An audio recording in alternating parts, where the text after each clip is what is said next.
Hexagonal ring with 3 alternate double bonds. Okay, तो इसमें अगर मैं प्रोपाइल लगा देता हूं, ध्यान से देखना यहां पर, तो इसमें अगर प्रोपाइल लगा देता हूं तो ये बन जाएगा propyl benzene, but that is not cumene. Propyl benzene किसको कहा है हम लोग ने? आइसोप्रोपाइल बेंजीन को। ओके, क्यूमीन किसको कहा है? आइसोप्रोपाइल बेंजीन को। प्रोपाइल बेंजीन है, तो we don't want propyl benzene Zaman, we don't want propyl benzene, we want isopropyl benzene.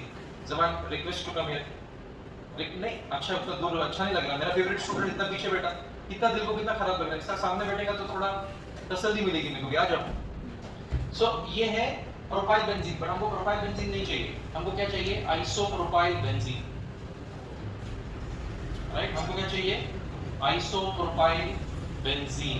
Okay, so you can also right it like this, ऐसा लिखना ऐसा लिखो, या फिर ऐसे लिखना ऐसा लिखो। तो all these are what? Isopropyl benzene. Isopropyl benzene is nothing but cumene.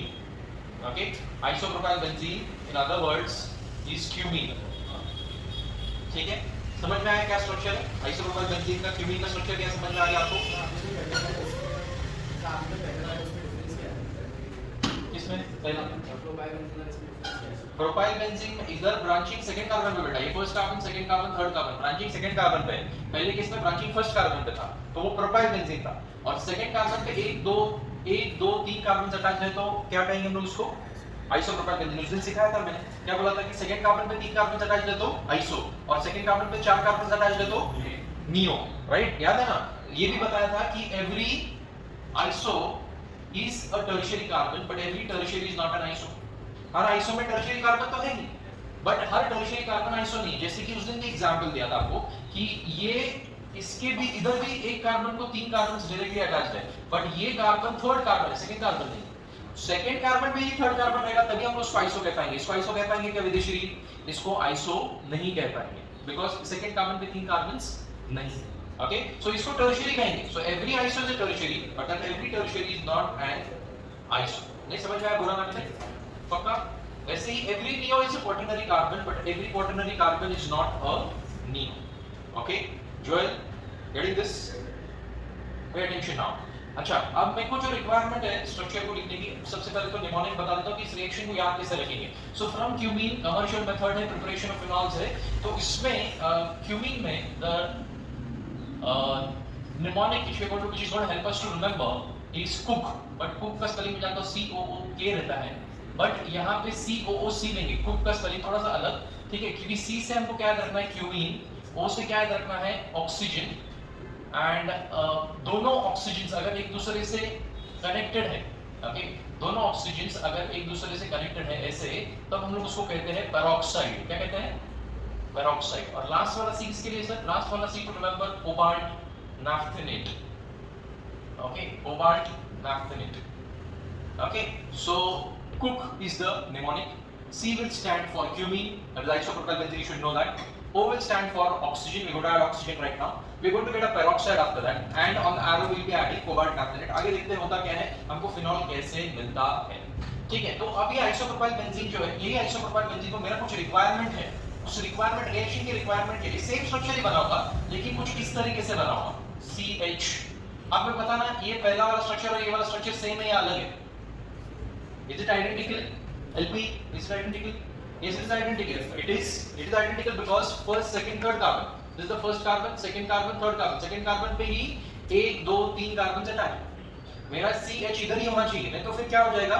Reaction करने में आपको मजा नहीं आएगा और आप गलत होने के चांसेस आपके बढ़ जाएंगे। तो इसके लिए जैसे मैं लिख रहा हूँ वैसे ही आपको भी लिखना है। तो अब हम लोग क्या ऐड कर रहे हैं? ऑक्सीजन ऐड कर रहे हैं। अब जब ऑक्सीजन ऐड करेंगे जमान, ऑक्सीजन जब ऐड करेंगे तो ऑक्सीजन कहना right, oxygen like this O double bond O, O2 को ऐसा लिख सकते हैं ऑफ कोर्स। तो ये जो O डबल बॉन्ड O है, ये इस कार्बन और हाइड्रोजन के बीच में आ जाएगा। किसके बीच में आ जाएगा रोशन? कार्बन और हाइड्रोजन के बीच में आ जाएगा O double bond O। Arrow पे हमारा कैटलिस्ट ऐड कर दो। कैटलिस्ट क्या है? कोबाल्ट नाफ्थेनेट। जी समझ में आ रहा है? कोबाल्ट नाफ्थेनेट। तो अब रीराइट करेंगे स्ट्रक्चर को, कॉपी पेस्ट करेंगे, नकल करने में अकल चाहिए। तो यहाँ पे CH3 CH3 as it is, ये वाला CH3 as it is, ये C और H में 2 ऑक्सीजन आएंगे, बट यहाँ पर डबल बॉन्ड O का क्या हो जाएगा? सिंगल बॉन्ड O हो जाएगा। डबल बॉन्ड O का क्या हो जाएगा? Single bond O। क्यों? क्योंकि ऑक्सीजन की वैलेंसी 2 है, सेटिस्फाई करने के लिए डबल बॉन्ड था, बट अभी ऑक्सीजन को एक बॉन्ड यहाँ पे अटैच है, यहाँ पे अटैच है, वैलेंसी 2 सेटिस्फाइड। एक बॉन्ड यहाँ पर अटैच, एक बॉन्ड यहाँ पर अटैच है, वैलेंसी टू सेटिस्फाइड, तो double bond automatically single bond हो जाएगा। और ये अब एक पेरोक्साइड बन गया। जब भी ऑक्सीजन के बीच में दो ऑक्सीजन के बीच में अगर सिंगल बॉन्ड होता है तो हम लोग उसको पेरोक्साइड कहते हैं। कौन सा पेरोक्साइड है sir? In this case it is cumene peroxide. क्या है ये? Cumene peroxide. Get this? This what cumene peroxide. अब क्यूमीन पेरोक्साइड तो बन गया, ठीक है, लेकिन अभी तक मेरे भाई फिनॉल नहीं बना। इस जमाने में फिनॉल अभी तक नहीं बना। फिनॉल कैसे बनाएंगे? चलो देखते हैं। तो फिनॉल बनाने के लिए क्या करेंगे? यहाँ पर डाइल्यूट H2SO4 ऐड कर दो। तो डाइल्यूट H2SO4 ऐड करने के बाद यहाँ पे ये बॉन्ड टूट जाएगा, राइट? ये बॉन्ड टूट जाएगा, ठीक है। बुरान देखिए, गड़बड़ मत कर। देखिए ये बॉन्ड यहाँ पे टूट जाएगा और ये जो है ये पूरा डिटैच हो जाएगा। ये यहाँ से टूट जाएगा बॉन्ड, राइट? तो ये डिटैच हो जाएगा। तो लक्ष्मणवती ये डिटैच होके क्या बनने वाला है? जरा कॉपी पेस्ट करने में मदद करो मेरे को। CH3C और ऊपर CH3। तो सिंगल बॉन्ड O जो है वो डबल बॉन्ड O हो जाएगा। तो किसका स्ट्रक्चर है ये? वो स्ट्रक्चर इज ऑब्वियसली एसीटोन। कौन सा स्ट्रक्चर? एसीटोन का है। ज़्यादा क्या हो गया? तबीयत खराब है क्या आपकी? घर पे डांट खा के आए हो क्या? सच बोलो। प्रोपैन टू ओन, एसीटोन और प्रोपैन टू ओन, ठीक है। तो ये डिटैच हो गया, एसीटोन बन गया। एसीटोन वोलेटाइल प्रोडक्ट है, वो तो निकल जाएगा। ये OH यहाँ पे बेंजीन पे अटैच हो जाएगा। जब OH बेंजीन पे अटैच हो जाएगा तो we are going to get phenol. Yeah, this is what we were aiming to prepare, and we have prepared what? Phenol. Understanding? Yeah. Reaction याद कैसे रखना है वो भी समझ में आ गया। Cumene, cook याद रखना है। C for cumene, O for oxygen. Both oxygens are peroxide, and cobalt fractionate is a catalyst. Catalyst भी आप भूल ना जाओ, इसके लिए निमोनिक में इंक्लूड कर दिया है, ठीक है। सिर्फ उसके बाद में क्यूमीन हाइड्रोजन पेरोक्साइड बनने के बाद में क्या होता है, इतना तो आपको मतलब आपके जहन में होना चाहिए कि क्या प्रिपेयर कर रहे हैं हम लोग। ये प्रिपेयरिंग फिनॉल। तो अल्टीमेटली फिनॉल प्रिपेयर करने के लिए क्या रीअरेंजमेंट करना है लास्ट स्टेप में, मतलब रीअरेंजमेंट करने को आपको आना चाहिए, राइट विदेश जी?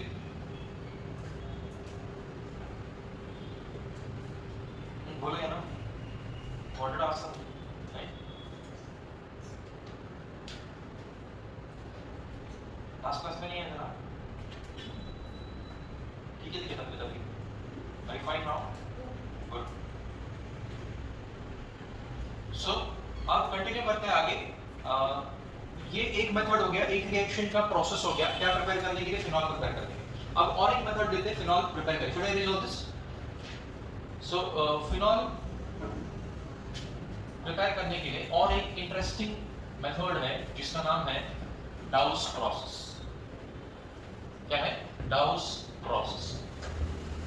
ध्यान से सुनेंगे और करेंगे। Pay attention. DOWS, डाउस process. अभी डाउस प्रोसेस को याद रखने के लिए बहुत ही इंटरेस्टिंग निमोनिक बनाया है। ABCD, the movie Anybody Can Dance. Yes, तो ये निमोनिक है आपको डाउस प्रोसेस को याद रखने के लिए। बट हमको कैसे इसको यूज करना है? Anybody Can Dance तो निमोनिक नहीं, हमारा निमोनिक ABCD मूवी वही है, बट इसको पढ़ते वक्त उल्टा पढ़ो, चलेगा? ऐसा पढ़ो। D for in D for Dawes process। ध्यान से सुनना अभी, right? In D for Dawes process we are going to use C for chlorobenzene। In D for Dawes process we are going to use C for chlorobenzene, and B for base hydrolysis। C for chlorobenzene, B for base hydrolysis, A for acid hydrolysis। मतलब साफ है आपके सामने। D for Dawes process में C for chlorobenzene लेंगे, उस chlorobenzene का पहले तो बेस हाइड्रोलिसिस करेंगे और बेस हाइड्रोलिसिस करने के बाद में एसिड हाइड्रोलिसिस करेंगे। ओके, सो चलो Burhan, let's start with what? Should we start with phenol? अरे बेशरम, फिनॉल प्रिपेयर करने का अपने को, तो फिनॉल के साथ फिनॉल स्टार्ट करेंगे। फिनॉल से फिनॉल बनेगा। Preparation of phenol, when do we start with phenol? I told you what to start with. Just now I told you, where is your attention? You have to start with what? C for D for Dawes process. You have to start with C for chlorobenzene. बताया तो था, इधर ध्यान तुम्हारा। शंतनु जैसे कर रहे हो क्या? यानी तेरे तू ऐसा कर रहा है, तेरे जैसा बोला। हाँ, क्लोरोबेंजीन, राइट? तो दिस इज व्हाट? क्लोरोबेंजीन। अब क्लोरोबेंजीन में क्या करना है? हाँ, बेस हाइड्रोलिसिस करना है। D for in D for Dawes process we are going to use C for chlorobenzene, B for base hydrolysis। मैं जानता हूँ कि आपकी रिएक्शन पहली बार कर रहे हो, बट ये निमोनिक इतना पावरफुल है कि आपको ऑलरेडी बता देते हैं कि आगे क्या होने वाला है। ठीक है, तो हाइड्रोलाइसिस का मतलब हमको याना बताएगी। What is meaning of hydrolysis?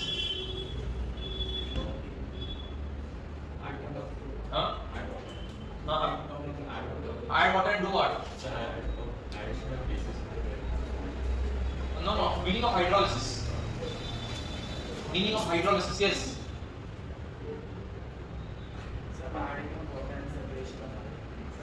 Separation of ion नहीं ठीक से. Breaking of a chemical bond कितने बार बताऊँ मैं? Breaking of a chemical bond using water is hydrolysis. यार ना उसको पेन दे दो जरा. वेदश्री को बहुत दूर फेंक दिया उसने. हाँ. So what is this base hydrolysis? Base तो बाद में देखते हैं, पहले hydrolysis देखते हैं. Breaking of a chemical bond using water is hydrolysis. Breaking down of a chemical bond using ammonia is ammonolysis. Breaking down of a chemical bond using light is photolysis. Breaking down of a chemical bond using ozone is ozonolysis. Yes, breaking down of a chemical bond using electricity is electrolysis. Okay, so lysis का meaning है break down. उसके आगे जो word लिखेंगे, मतलब उसके पहले जो वर्ड लिखेंगे lysis के पहले, वो यूज करेंगे. बट यहाँ पे वाटर के साथ साथ बेस भी यूज करना है. ठीक है? क्यों? क्योंकि बेबी को बेस पसंद. इधर देख. तो ये बेस यूज, कौन सा बेस यूज करना है? NaOH. Right? You can use KOH also, does not make a difference. NaOH use करो या फिर KOH यूज करो. बेस हाइड्रोलिसिस यहाँ पे करेंगे. सो बेस हाइड्रोलिसिस जब करेंगे, ध्यान से सुना. बेस हाइड्रोलिसिस जब आप करोगे तो ये बॉन्ड जो है, कौन सा बॉन्ड तोड़ने की बात कर रहे हैं हम लोग? Breaking down of chemical bond कौन सा? ये वाला केमिकल बॉन्ड तोड़ने की बात कर रहे हैं. अब जब हम लोग हैलोजेंस कर रहे थे तो आपको याद होगा ये बॉन्ड तोड़ना काफी डिफिकल्ट है. Not this. ये बॉन्ड तोड़ना काफी डिफिकल्ट है. क्यों डिफिकल्ट है? हाँ, very good. Bond length is less. 169 picometer is the bond length. कुछ बुक्स में 170 पिकोमीटर दिया है, तो बॉन्ड लेंथ इज लेस. और इसमें Rx में वही बॉन्ड तोड़ना आसान है क्योंकि इसकी बॉन्ड लेंथ ज्यादा है. तो इसको बॉन्ड लेंथ छोटी है, इसके लिए इसको तोड़ना भी difficult. It is difficult to break this CCl bond. अब तुक्का लगा, लगने दे कभी तो भी. ऐसे क्या कर रहा तू? उसमें भी उसको इरिटेट कर रहा था. कभी तो उसने गलती से सही आंसर दे दिया. राइट? तो CCl का बॉन्ड क्या हो गया? टूट गया. तो मतलब ये तोड़ना है, तो तोड़ने के लिए बहुत ज्यादा एनर्जी लगेगी, बहुत ज्यादा प्रेशर, बहुत ज्यादा टेंपरेचर. कुछ बुक्स में लिखा है 623 केल्विन, कुछ बुक्स में लिखा है 698 केल्विन. अभी आपकी बुक में जो लिखा है वो आप फॉलो करो. ठीक है? With 300 एटमॉस्फेयर्स of pressure. Okay, 300 atmosphere of pressure, मतलब वेरी हाई प्रेशर. अभी आपके सिर के ऊपर कितना प्रेशर? एटमॉस्फेयर प्रेशर कितना है? 1 atmosphere. 1 atmosphere is equal to 760 mm of Hg. Okay, pressure के बहुत सारे यूनिट्स हैं, जानते हो ना? Pressure can be measured in लाहौल गलत. हां, सेंटीमीटर बोल रहा बंदा. हां, अच्छा, आगे बोला, आगे उसका कोई तो बोलना. Millimeter of Hg, centimeter of Hg. हां, pascal. Then bar is unit of pressure. psi is unit of pressure. Atmosphere is unit of pressure. और torr is unit of pressure. torr वाला तो ये उड़ रहा. torr लगा उसको. yes. then बोलो, कुछ बोल रहे थे आप? any other units of pressure? नहीं पता? yes. are there any other units of pressure? there are many units of pressure by the way. pressure एक ऐसी क्वांटिटी है जिसके बहुत सारे यूनिट्स हैं. सारे यूनिट्स इंटरकन्वर्टेबल. एक सबसे इंपॉर्टेंट यूनिट जो आप भूल रहे हो, that is newton per meter square. Newton per meter square is a unit of pressure. तो न्यूटन पर मीटर स्क्वायर वाली स्टोरी सुनी है आपने? छोटे बच्चों के लिए, लेकिन याद रहेगी आपको. न्यूटन पर मीटर स्क्वायर वाली स्टोरी शायद सुना ही नहीं आपको. राइट? तो एक बार क्या हुआ, बुरान सब साइंटिस्ट हाइड एंड सीक खेल रहे थे. सब साइंटिस्ट हाइड एंड सीक खेल रहे थे. ठीक है? स्टोरी है, याद रखने के लिए. कल्पित है, इमेजिनेशन है, शंतनु के जैसा. सही में नहीं खेल रहे थे ना यार. क्यों खेल रहे थे? वो क्या रुक जरा. ठीक है? सो अब क्या हो गया, सब साइंटिस्ट छुप गए और आइंस्टाइन के ऊपर वो डेथ ऐसा करते ना 10 20 30 40 वो दीवार के पीछे छुप के. तब तक उतने टाइम में सब साइंटिस्ट को छुपना था. सब साइंटिस्ट छुप गए. न्यूटन ऐसा बावरा जैसा था, उसको जगह नहीं मिली. तो जिस जगह पे था उस जगह पे खड़ा रहेगा. तो जहां पे खड़ा था, अभी आप भी जिस जहां पे पैर रखा आपने, तो टाइल्स नहीं है ना, तो ऐसे एक टाइल में वो खड़ा रहेगा. और वहां से आइंस्टाइन आया और आइंस्टाइन आते ही बोला न्यूटन स्टॉप. जितने साइंटिस्ट छुपे थे वो सारे साइंटिस्ट बाहर निकल के चिल्लाने लगे अंडा अंडा अंडा. मतलब क्या? गलत नाम लिया है. ये न्यूटन नहीं है. बोला इसकी शक्ल देखो, ये न्यूटन है. न्यूटन बोले जब टाइल में खड़ा है, मतलब मीटर स्क्वायर में खड़ा है, तो वो पास्कल हो गया. Because 1 newton per meter square is pascal. 1 newton per meter square is pascal. ठीक है? न्यूटन जब टाइल में खड़ा है तो न्यूटन नहीं है, या मतलब मीटर स्क्वायर में खड़ा है तो न्यूटन नहीं है. 1 newton per meter square is equal to what? 1 pascal. तो ये कन्वर्जन पे आपको याद रहेगा. वैसे 1 atmosphere is equal to 760 mm of Hg and 1 Newton per meter square is equal to 10 raised to 5. क्या था वो? Conversions. याद है कि नहीं आपको? अभी तक लिखा है 10 Newton per meter square is 1 Pascal. ठीक है? ऐसा बोलना. हाँ, डाइन ऐसा कुछ तो था 10 raised to 5. याद नहीं आ रहा. खैर, so अभी थोड़ा फिजिक्स में थोड़ा डुबकी लगा के वापस आ रहे हैं हम लोग. ओके, तो atmosphere is the pressure, right? You understood it's 300 times the atmospheric pressure which is there on your heads, right? That is 300 atmosphere. उतना प्रेशर लगता है बॉन्ड को तोड़ने के लिए. क्यों? जैसे कि बुरान ने हमको पहली बार करेक्ट आंसर देके बोला कि इसकी बॉन्ड लेंथ क्या है? स्मॉल. तो इसको बॉन्ड लेंथ जब छोटी होगी तो हम लोग ने पहले भी इसकी ये डिस्कस किया कि bond strength is inversely proportional to bond length. तो बॉन्ड लेंथ अगर कम है तो बॉन्ड स्ट्रेंथ क्या है? ज्यादा. इसकी बॉन्ड स्ट्रेंथ क्या है? ज्यादा. फिर ऊपर से ये कार्बन कैसा है? sp2 हाइब्रिडाइज्ड है. तो sp2 हाइब्रिडाइज्ड होने की वजह से वो रोशन किधर खो गया बेटा? ख्यालों में. देख इधर. सो ये sp2 हाइब्रिडाइज्ड है, इसके लिए कार्बन है ना क्या है? इलेक्ट्रोनेगेटिव बन जाएगा, क्लोरीन को पकड़ के रखेगा. मीनवाइल रेजोनेंस करते वक्त रेजोनेंस करते वक्त यहाँ पर पार्शियल डबल बॉन्ड बनेगा. तो इसकी बॉन्ड लेंथ कम होने की वजह से, sp2 हाइब्रिडाइज्ड होने की वजह से, पार्शियल डबल बॉन्ड बनने की वजह से क्या होता है? बॉन्ड को तोड़ना मुश्किल हो जाता है. राइट? नामुमकिन नहीं, मुश्किल हो जाता है. ओके, सो ये बॉन्ड को तोड़ना डिफिकल्ट है. और एक रीजन है कि SN1 SN2 में सब लिख के दिया है मैंने आपको हैलोरीन्स में. ये भी हैलोरीन है ना by the way, isn't it haloarene? Of course it is an haloarene. So और एक रीजन कहता है SN2 and SN1 mechanism is ruled out because of formation of phenyl cation. SN1 specially ruled out because of formation of phenyl cation and SN2 mechanism is ruled out because of bulky phenyl ring. ये पांचों के पांच points मैंने आपको हैलोरीन्स में लिखकर दिए हैं. वो अभी क्विकली एक ओवरव्यू कर दिया यहाँ पर. इतना समझ में आ गया कि ये बॉन्ड को तोड़ना बहुत मुश्किल है. इसके लिए बहुत हाई टेंपरेचर और बहुत ही ज्यादा प्रेशर यहाँ पर यूज करना हमको पड़ा. ठीक है, ये करने के बाद में बड़ी मुश्किल से ये बॉन्ड टूट गया. फिर ये NaO split हो रहा है, NaO minus and H+, H and Cl will come out from HCl and ONA will get attached over here.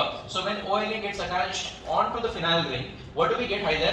We get sodium phenoxide. क्या नाम है इसका? Sodium phenoxide. ओके, क्या बना? सोडियम. तेरा भी ध्यान नहीं है आज, तीन चार बार बोला, नींद में चाहिए अभी तक. Right, so this is what sodium phenoxide. Okay, तो सोडियम फिनॉक्साइड बन गया. अब सोडियम फिनॉक्साइड के बाद में क्या करना है हमको? देखो हम लोग ने डी फॉर डाउस प्रोसेस में C-क्लोरोबेंजीन लिया, B फॉर बेस हाइड्रोलिसिस किया, उसका A फॉर अभी क्या करना है? एसिड हाइड्रोलिसिस करना है लास्ट स्टेप. तो एसिड हाइड्रोलिसिस करने के लिए एसिड लेंगे HCl, वाटर लेंगे हाइड्रोलिसिस फॉर H2. अब ये रिएक्शन में हाई टेंपरेचर हाई प्रेशर करने की जरूरत नहीं है. क्यों जरूरत नहीं है? क्योंकि पहला वाला जो था ये बॉन्ड को तोड़ना डिफिकल्ट था. ये कौन सा सब्स्टिट्यूशन था मेरे भाई? This was nucleophilic substitution. Nucleophilic substitution is difficult to carry out in haloarenes. Why is this nucleophilic substitution यहाँ? Because the Cl is negative और उस negative की जगह पर अगर आप देखोगे तो दूसरा negative आ गया है ONA. ONA पे चार्ज होता था माइनस और H के ऊपर चार्ज होता था plus. So obviously positive combines with the negative, but negative is being replaced by another negative. Joel, this Cl negative is being replaced by ONA negative. This was a nucleophilic substitution reaction and therefore it was very difficult at high temperature and high pressures. Okay, that's why we have to use high temperature and high pressures. Now, यहाँ पे हम लोग कर रहे हैं electrophilic substitution reaction. That means positive replaced by positive, Na plus is going to be replaced by H plus. ठीक है, तो यहाँ पे electrophilic substitution reaction यूज करना है और यहाँ पे electrophilic substitution reaction ही easy है. यहाँ पे nucleophilic difficult था, इसके लिए इतना तमाशा करना पड़ा, इतना high temperature high pressure use करना पड़ा. यहाँ पे high temperature high pressure use करने की बिल्कुल भी जरूरत नहीं क्योंकि ये electrophilic substitution reaction है. और यहाँ पर क्या होने वाला है? Na plus is going to combine with Cl minus to form NaCl और यहाँ पे क्या आएगा? OH, that is nothing but phenol. Okay, so we have ultimately prepared what? Phenol. दिखाई दे रहा है आपको? What have we prepared? Phenol using what? Dawes process. It was a very difficult reaction. I mean, difficult reaction not as in to remember. Remember के लिए तो आपको बहुत आसान कर दिया मैंने ABCD. But actual जब लैब में परफॉर्म करोगे ये रिएक्शन तो बहुत मुश्किल है. फर्स्ट स्टेप करना ही बहुत मुश्किल, टाइम लगता है बहुत. ठीक है, रिएक्शन बहुत बार फेल होती है या फिर यील्ड जो है हमारा यील्ड परसेंटेज यील्ड बोलते हैं, वो परसेंटेज यील्ड बहुत कम आता है. 38%, 40%, 30% ऐसा यील्ड आता है इसमें. ठीक है, आई अंडरस्टैंडिंग. तो प्रैक्टिकली रिएक्शन करना डिफिकल्ट है. थियोरेटिकली मैंने आपको बता दिया कि कैसे याद इसको रखना है. Got it all of you? हां, ये जो HCl है भाई ये इसका बाय प्रोडक्ट है, वो हम लोग इसमें ऐड नहीं कर रहे. जो हमारा नया रिएक्टेंट होता है ना वो हम लोग एरो पे ऐड करते हैं. अगर मैं इधर प्लस में लिखूंगा प्लस HCl प्लस H2 तो आपको लगेगा कि इसी रिएक्शन में से बाय प्रोडक्ट मिला है. इसके लिए ये जो कैटलिस्ट नहीं है, ये हमारा रिएक्टेंट ही है. HCl ये हमारा रिएक्टेंट है, ये H2O कैटलिस्ट है. Okay, acid hydrolysis. Okay, got this all of you? Dawes process understood intelligently, perfectly. Yeah, Dorcas? Yeah. So Dawes process erase कर दूं?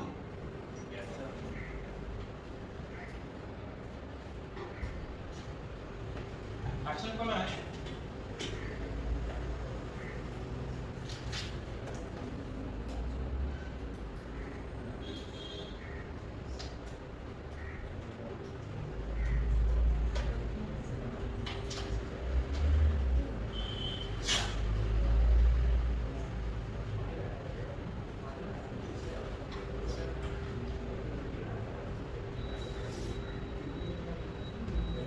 इस done all of your.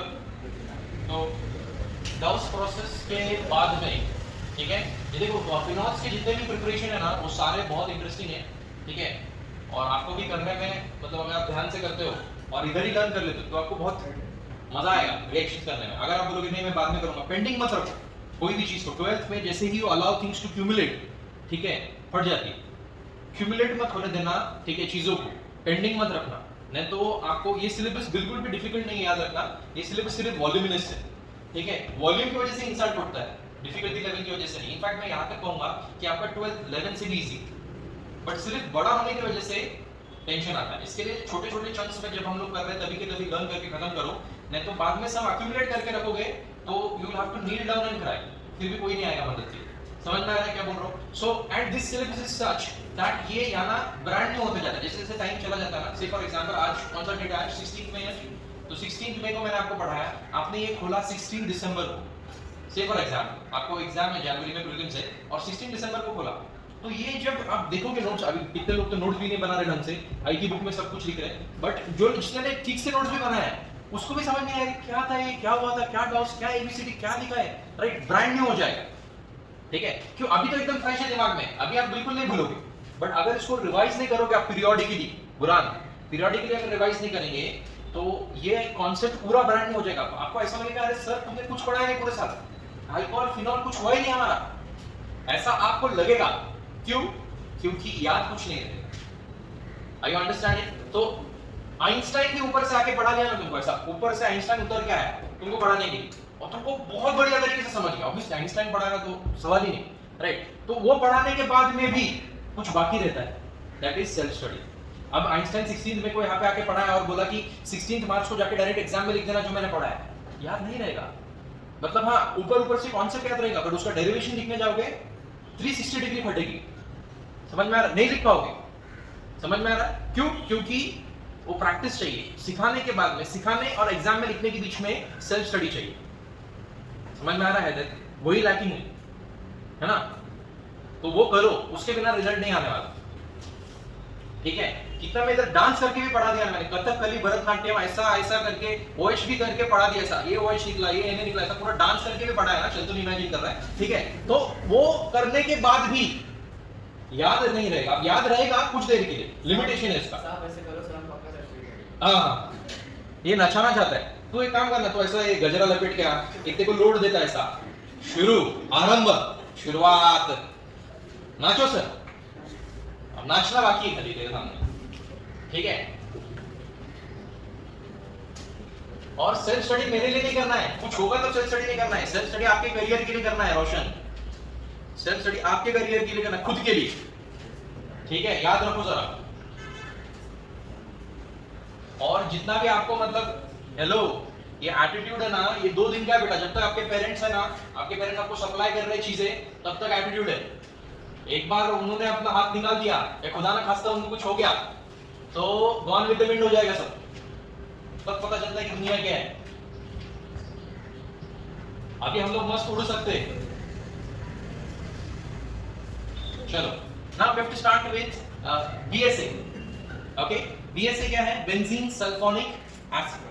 Okay, तो बेंजीन सल्फोनिक एसिड कहां से बनेगा? अभी directly मैं बेंजीन सल्फोनिक एसिड से स्टार्ट कर सकता, लेकिन मैं क्या कर रहा हूं, बेंजीन को पहले दिखा रहा हूं कि आपको BSA आया कहां से। तो बेंजीन को बेंजीन में ऐड करो H2SO4, H2SO4 split into HO and SO3H+, तो ये इसका जो हाइड्रोजन है, ये हाइड्रोजन और OH कंबाइन हो जाएंगे टू फॉर्म वाटर, और वाटर की H+ की जगह पे दूसरा पॉजिटिव ग्रुप अटैच हो जाएगा, इलेक्ट्रोफिल सब्स्टिट्यूशन हो जाएगा, यानी कि SO3H+ ग्रुप अटैच हो जाएगा।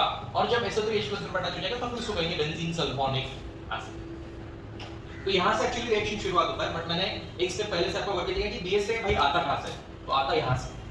ओके, तो अब हमारी जर्नी है ये, आपको एग्जाम में ऐसा पूछते हैं कि we convert benzene to phenol या convert benzene sulphonic acid to phenol, तो ये रिएक्शन आप कर सकते हो। तो इसमें क्या है याद रखना आपको कि इसमें हमको होलसेल में NaOH लगने वाला, क्या लगने वाला है?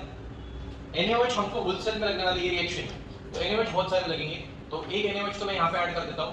NaOH ऐड करने के बाद में 2 ले लो NaOH। तो देखो कॉम्बिनेशन कैसा होने वाला है, Na-NaSO3 मतलब Na2SO3।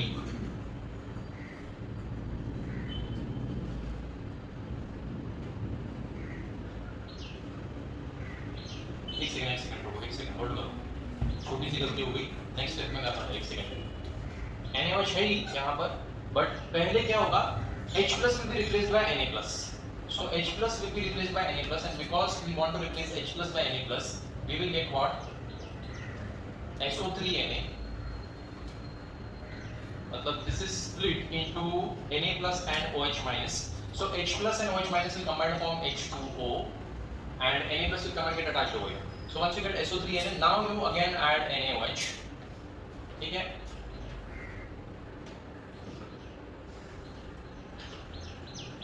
तो NaOH ऐड करेंगे, ये Na2SO3 यहाँ पर बनता है, सेकंड स्टेप। Na2SO3 यहाँ पर बन जाएगा, ओके। ये H प्लस और ONA माइनस, तो ये ONA माइनस यहाँ पे SO3Na की जगह पे अटैच हो जाएगा।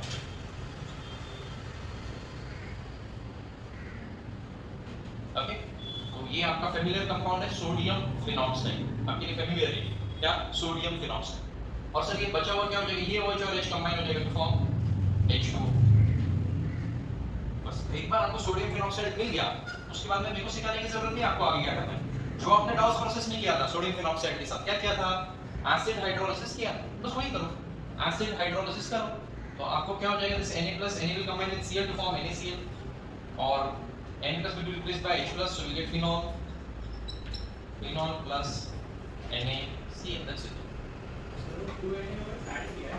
हाँ ऐड किया, A2NaOH एरो पर ऐड किया, एरो बेसिकली ऐड किया, it's not catalyst, is reactant, but यहाँ पे ऐड करूंगा तो आपको लगेगा कि इसका पहले वाले का रिएक्टेंट है, सॉरी बाय प्रोडक्ट है, इसके लिए मैंने एरो पे ऐड किया। जब भी हम लोग सीरीज में रिएक्शन करते हैं ना, हम लोग कैटलिस्ट और रिएक्टेंट दोनों एरो पे ऐड करते हैं, both catalyst and reactant will add on the arrow.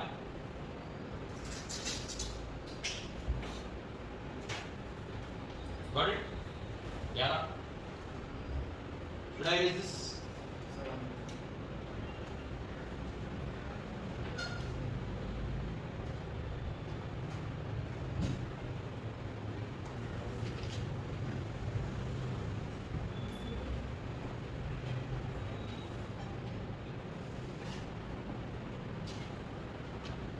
Joel, what is the name of this reaction?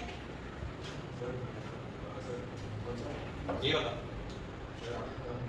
हाँ, from BSA is the name of this reaction, benzene sulfonic acid।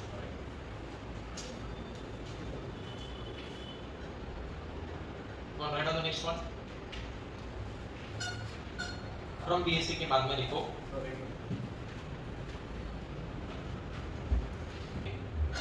So moving on to the next reaction, that is from BSA हो गया, from Dawes process हो गया, now from chlorobenzene only, what is the name of the reaction? Rimertimin। रिमर्टिमन है? नहीं ना? क्या नाम है? राशिक, आर से सॉरी गलत हो गया, रिमर्टिमन नहीं, राशिक प्रोसेस और राशिक मेथड, राशिक मेथड। ओके, तो राशिक मेथड में पे addition, what are we going to do is we are simply going to take benzene, right, chlorobenzene, ये रिएक्शन में और डाउस प्रोसेस में, both the reaction we start with chlorobenzene, दोनों रिएक्शंस में we start with chlorobenzene, in both the reactions we will start with chlorobenzene। अब chlorobenzene में क्या add करना है, simply add HCl, एकदम स्ट्रेट फॉरवर्ड रिएक्शन है, हाँ परफॉर्म करने में नहीं, इधर थ्योरेटिकली लिखने में आसान है। अगेन 690 केल्विन 300 एटमॉस्फेयर प्रेशर, तो वाटर ऐड करेंगे, HCl नहीं वाटर ऐड करेंगे, यहाँ पे कॉपर एक ऐड करेंगे। कॉपर क्या है, एटलीस्ट कॉपर क्लोराइड है, कॉपर मैं चेक,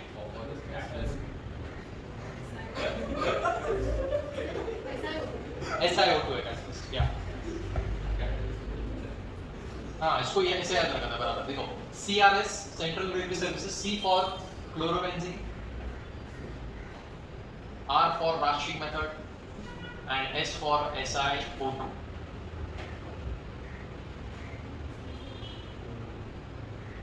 सिंपली ये H और Cl कंबाइन होगा, बड़ी मुश्किल से बॉन्ड ब्रेक होगा, पहले बताया था आपको ये बॉन्ड ब्रेक करना क्यों मुश्किल, right, and then OH will get attached over here, very simple reaction but at the same time very difficult to be carried out practically। CRS, ठीक है। CRS के साथ साथ थोड़ा आपको लॉजिक होना चाहिए कि क्या ऐड करना है क्या नहीं करना है, all that you should remember little. Okay, should I raise this?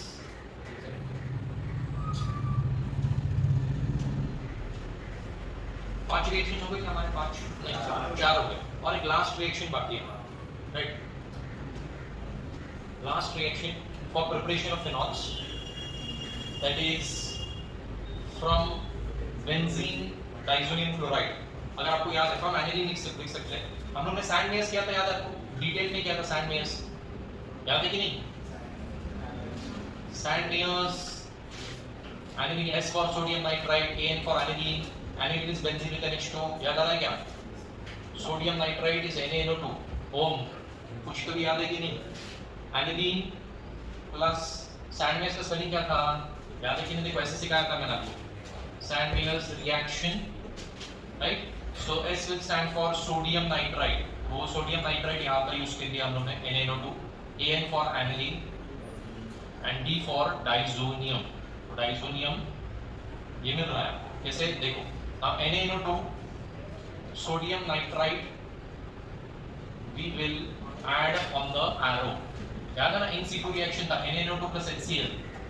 Hello, Dogma, do you remember? NaNO2 and HCl will perform an in situ reaction। कैसे जोएल बताओ जरा?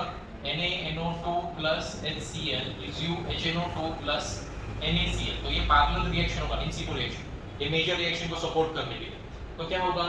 This HNO2 will be freshly prepared।